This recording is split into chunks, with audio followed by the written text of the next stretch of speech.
everyone, and welcome to today's webinar, Data-Driven Content Strategy, How to Turn Survey Data into a Treasure Trove of Insights. I'm Sal Losoro, publisher of Demand Gen Report, and I'll be your moderator for today's presentation. Now pleased to introduce our two speakers for today's session, Tanya Venus and Brenda Kane.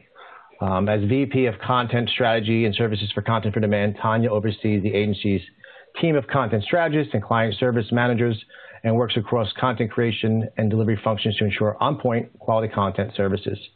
She has more than 20 years of experience in B2B content development and formerly worked as a business and news journalist. And what you may not know about Tanya is that she also went to the same college as Chrissy Hine and Michael Keaton. Very cool.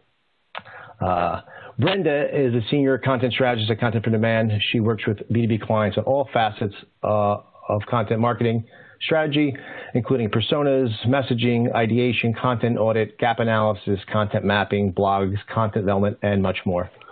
She spent most of her career in corporate marketing, primarily in technology, finance, healthcare, utilities, and higher education. And for those clients who get out of line, no worries, Brenda has a black belt in karate. So without further ado, I'm going to kick things over for Tanya to begin. So Tanya, it's all yours.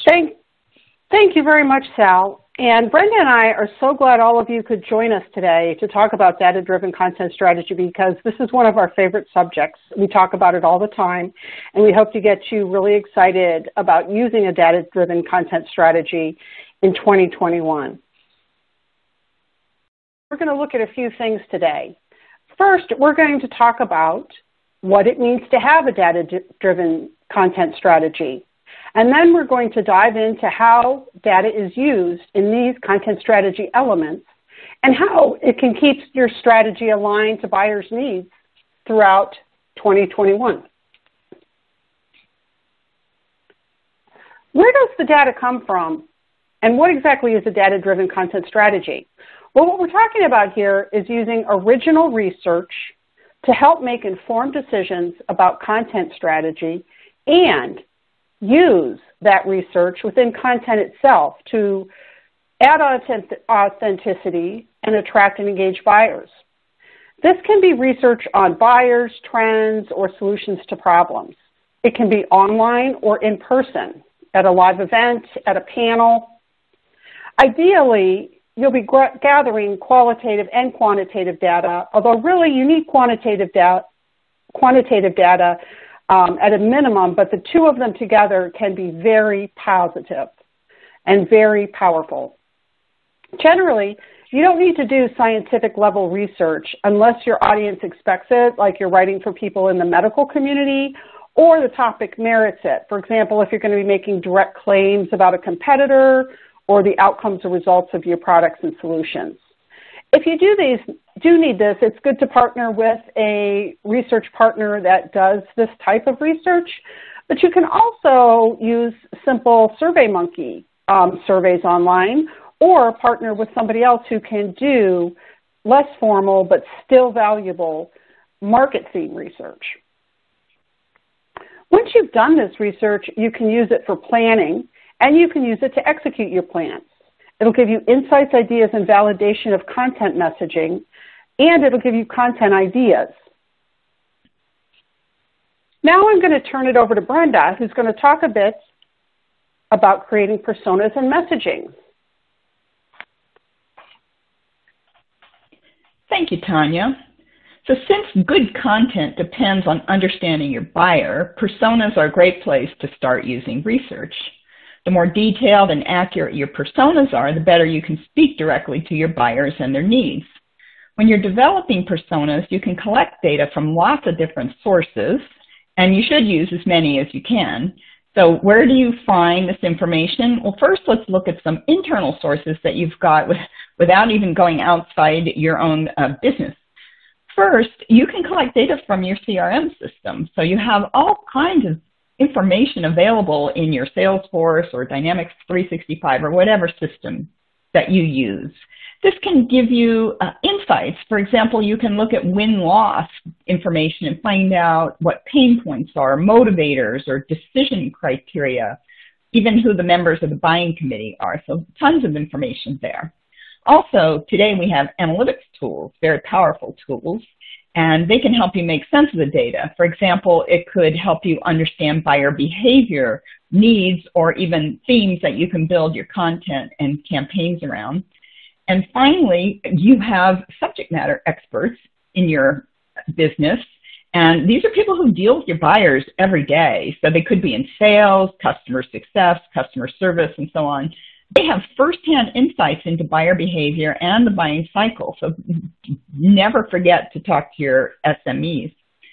So those are some internal resources. Now let's look at some sources that are outside your own business.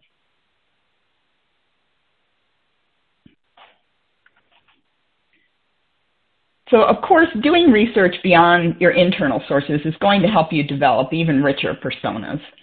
The best information can be gathered by talking to your buyers directly, which is what the focus of our discussion is today. It can give you detailed information. It can confirm and validate secondary source information that you have. It can add qualitative insights to your quantitative data. So qualitative data, or open-ended questions, can also contribute to more accurate messaging because it gives you a better understanding of how your personas actually think and how they talk. And if you can do phone or in-person interviews, this is especially good to add really deep qualitative insights, again, if you can do that.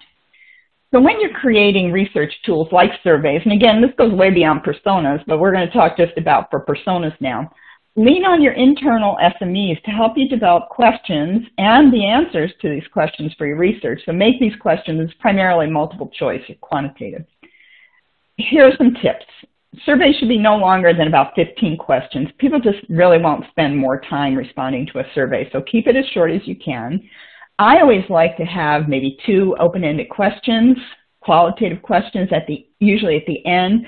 I've been told by experts that people won't take time to answer them, but that has not been the case for me at all. I found that they've given me great insights when they have the opportunity to do that. So what should you ask on your surveys? The answer is anything you need to fill in the gaps in your personas. It could be around key initiatives or priorities, their pain points, their buying triggers, where they go for the information that they trust. Of course, beyond doing research like this, you still should also use some secondary research, and you absolutely should do that. Since we've got the internet, we definitely want to make use of it. And here's a little tip from me. When I'm creating personas, I find that a great place to find fantastic information is job search sites. So look for job descriptions for open positions that match the titles that you're looking for, and you'll be amazed at some of the information you can collect from them.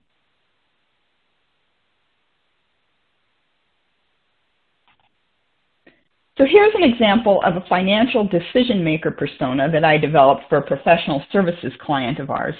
For this particular client, we set a minimum number of registrants or respondents from each of 4 vertical markets that they were targeting. These charts just show an example of some of the results that we got by asking questions around key initiatives, pain points, challenges, buying triggers, and solution success criteria. And then in the top left, you'll see the final persona that we created from that. And the internal SMEs helped us create the questionnaires, and then we took that information from the research. We talked to SMEs about what they could tell us about buyer behavior and other insights. We took internet research, put it all together to create the final persona. And then from when you have the persona completed, then of course you can create messaging.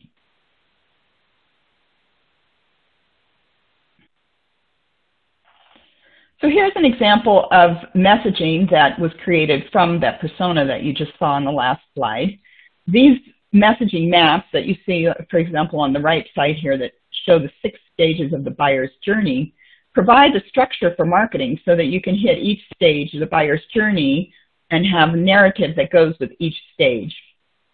And again, messaging should include these elements. So overall persona information in the buyer's words. This is where you take the messaging or the information that you've gotten from your research to create your persona, and you turn it around and you try to create the narrative that would come from that persona's mouth, so very buyer-focused. And you want to cover things like how this person would describe his or her role, the mindset, the priorities. Then you can move into pain points, which is what we call primary messaging, and you'll see that on the left here. So here the theme is data-driven planning. And finally, once you have selected that theme, then you can create the message map that follows each stage of the buyer's journey. And again, we follow the 6 stages of the serious decisions model. So a couple tips: create separate messaging for each pain point or theme. That way, when you create your content, you're simply answering the buyer's concerns, questions, or needs at each stage of the buyer's journey, and then you're writing your content to follow the map. So with that, I think it's time to switch gears a little bit now. So Tanya, why don't you talk a little bit about refining and optimizing your content strategy? Thank you, Brenda. So Brenda talked about using research data to do 2 very fundamental things: create personas, and then create messaging from those personas that will be used in content pieces, and to plan themes for marketing campaigns. I'm going to talk to you a bit about content itself and research, and using that research within content pieces. So one fun fact about doing original research is that if you did nothing else but produce a research report about your findings, or publish those findings in one ebook or one white paper, you'd already be in a great position, because as you can see from the survey this year that Demand Gen Report did on buyers' preferences, which they do every year, they found that these 3 pieces, these 3 formats, these 3 types, if you will, are the most popular ones in terms of giving people an authenticity and informing them, giving people an idea of your authenticity and informing them as they research solutions to their problems. And that's really a key part of using data for a data-driven content strategy, is that it's using it to embed authority and authenticity throughout your content, from thought leadership to social to sales enablement.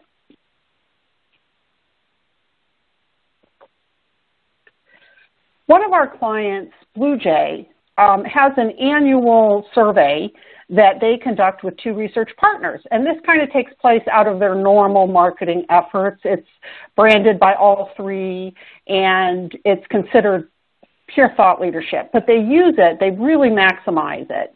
And BlueJay provides transportation and logistics solutions. So the 2 partners that they work with are also in that vertical. If you look at the 3 pieces that are shown, this represents the way that BlueJay just uses this information all year in all types of things. They put out a ton of content pieces. On the mobile device there, you can see that's a copy of the report that they did last year on their survey findings themselves. And then we did several pieces of content for them that were themed. The top is a portion of a graphic ebook that we produced, focusing on customer service, customer experience, and then down to the left is the top of an infographic that we helped produce with some of the research. They also make presentations with this research that they do all year, and they've told us regularly that it's one of the most popular presentations they do. People are hungry for this research. The research focuses very specifically, it's a survey of logistics and supply chain professionals, and it focuses very specifically on sort of what they've been experiencing in the past year. And I can tell you that BlueJay has done this for 3 years now. It really paid off this year, because, as many of you know, supply chains are sort of at the center of all the disruption going on in the marketplace because of COVID-19 fallout. And this research has provided BlueJay just really great details about what people are doing differently, how supply chains are changing because of it. And they're going to be able to use that research going into next year, and they're going to have 2 other years of research prior to it to do some great comparisons. So that's one of the best things about research, is that it can give you places to be authentic and ahead of the game and on target and aligned to your buyer throughout all types of content that you're producing.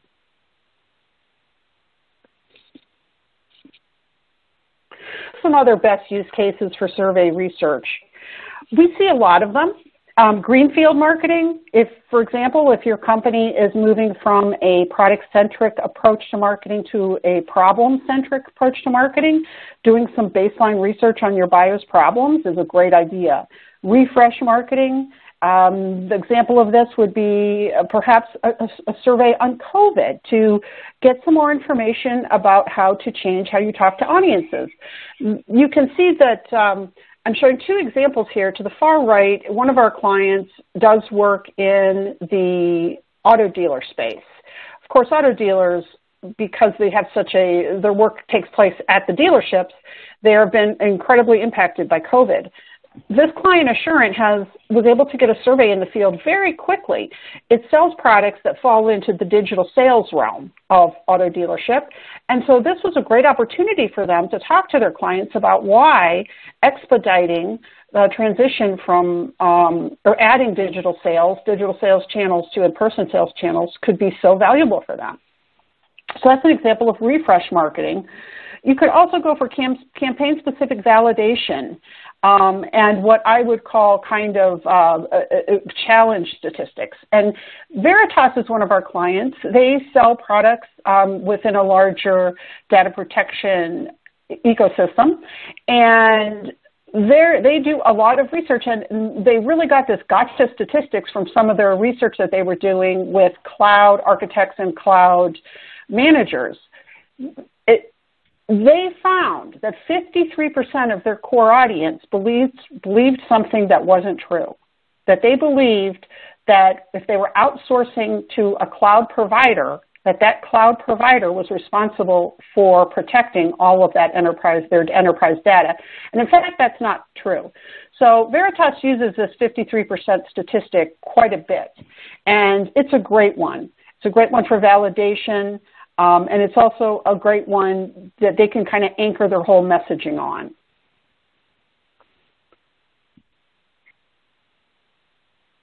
Turn it back over to Brenda, who's going to talk to you a bit about using data to produce data-driven storytelling. Great, thank you. So you can take your data and you can build a story around your findings. As Tanya already discussed, you can use target audience surveys to create these foundational pieces or reports that focus on key challenges or industry trends, and then you can build the story or the narrative around your findings. You can turn that final survey report into an ebook, an iPaper, or a white paper.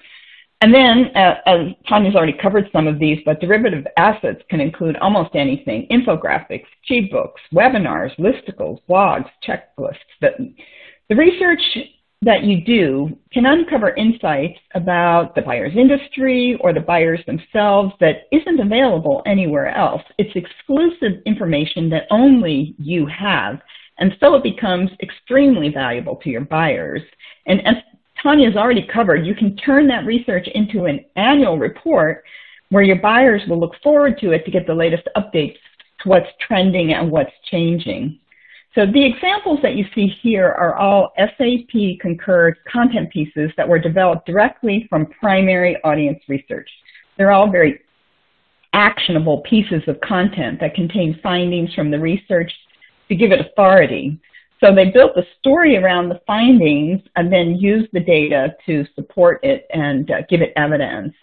And they use primarily checkbooks, checklists, G-books, infographics, these types of assets that particularly lend themselves to showing the results of the research.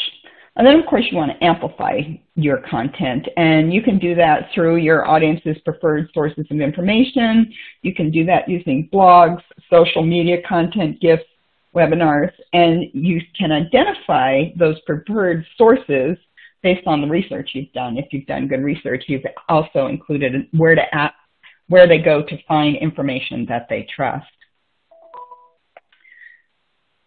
With that, so now I'm going to turn it back to Tanya, who will talk a little bit about sales enablement. Thanks, Brenda. So another point about storytelling, as Brenda was speaking about, is that once you have all of your research and you have these great findings, you want to make sure that you use them in a way where you're not putting everything in one asset. Take a look at the findings and align them to the stages in the buyer's journey, and sort of decide which ones are associated with questions or needs that the buyer would have at the individual stages of the buyer's journey. In the last stage of the buyer's journey, when a purchase decision is either made or waiting to be confirmed, putting together those two types of research that we spoke about earlier about quantitative and qualitative can be extremely powerful. I'm showing two examples of this from Oracle. Oracle does this very well. They do a lot of research. They use it in all types of their content, but they are particularly good at using it in later stage pieces where they combine qualitative and quantitative findings. And if you can take a look at some of these unnamed quotes from the survey takers and look at them in the context of the data itself, it just really adds power to it. You've got a real person saying, yeah, this software enabled me to close my books in 4 days. Or we were never able to do this, and now we're able to. So when you are using your research, take a look at what you think would fit best and align with the buyer's needs. And this information is going to reside in the personas that Brenda spoke about. Definitely make sure that you're using a portion of that for late-stage assets and then even for sales enablement tools. A great tip is when you have this research, make a short video about it for your sales team, so that they understand what the highlights are and how to speak about it. We all know that salespeople are very challenged in terms of time and attention because they need to always be out there hustling. So doing a short internal piece that really gives your sales team the highlights of the research and how they can use it in conjunction with the content pieces is a great way to stretch your investment. We've come to the end of the session, and I am going to ask Brenda to go over the top takeaways. Great. So let's finish up by reviewing what I think are some of the most important things to take away from our discussion today. First, boost your research strategy by combining quantitative and qualitative approaches, as Tanya's just been talking about. Qualitative research can inform, add depth, of course, make it come alive, make it personal, and add that authenticity, and also validates the quantitative research that you do. Second, develop research questions based on your core objectives and the outcomes you're looking for. That is, what do you hope to learn about your audience? What assumptions do you want to prove or disprove? And how do you want to use the findings? Is it to create content? Is it to create personas? So think about that as you're developing your research. Third, incorporate enough depth and variety in your question sets so that you can meet multiple needs, including personas, the messaging that goes with it, content creation, basically everything we've talked about today. Next, as you analyze results, look for patterns and correlations that could become the stars of your messaging and content creation. For example, key themes around priorities or pain points. And finally, validate your research constantly. It's never done. Make sure it's solid, supported by sound evidence, and current, because we know, especially now, things can change, and they can change very fast. And sooner or later, and probably sooner, it will need updating. With that, I'm going to have Sal take it from here.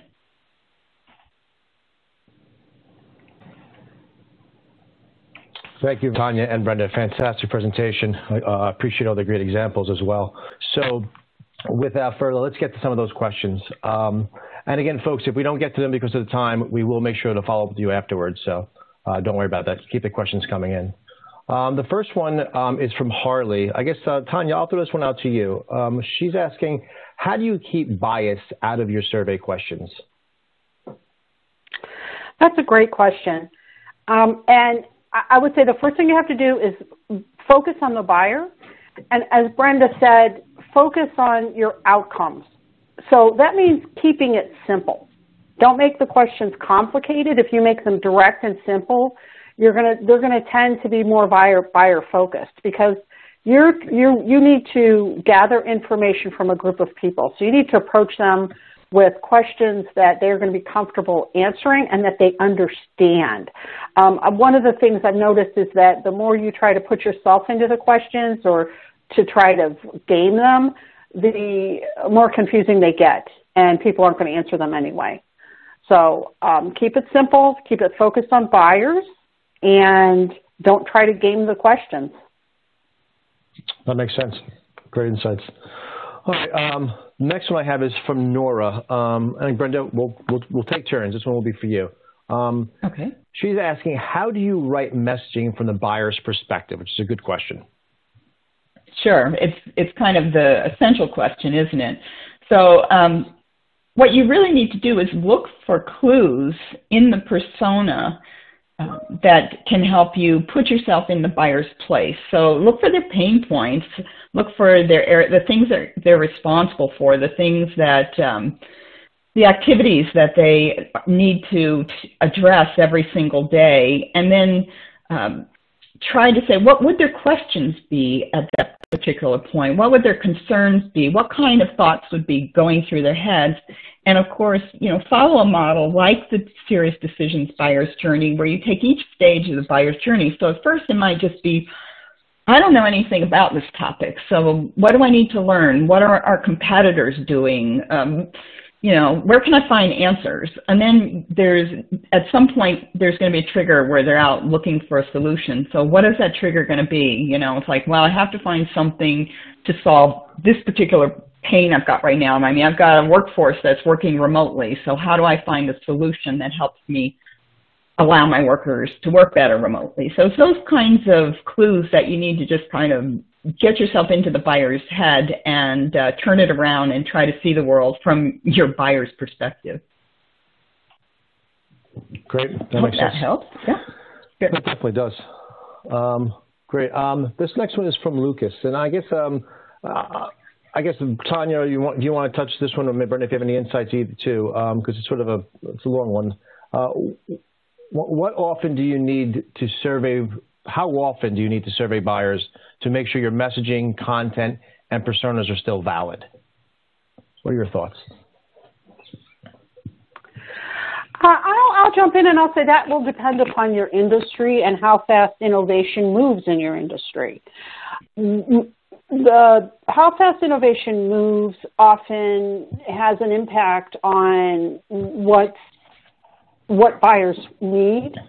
And when I say innovation, I just don't mean products and solutions, but I mean innovation that your customers' customers are using, the industry in general. So if you're in an industry where innovation is changing a lot, electronics or software, SaaS, you're going to have to survey your buyers a lot and update your messaging a lot, frequently, maybe once a year.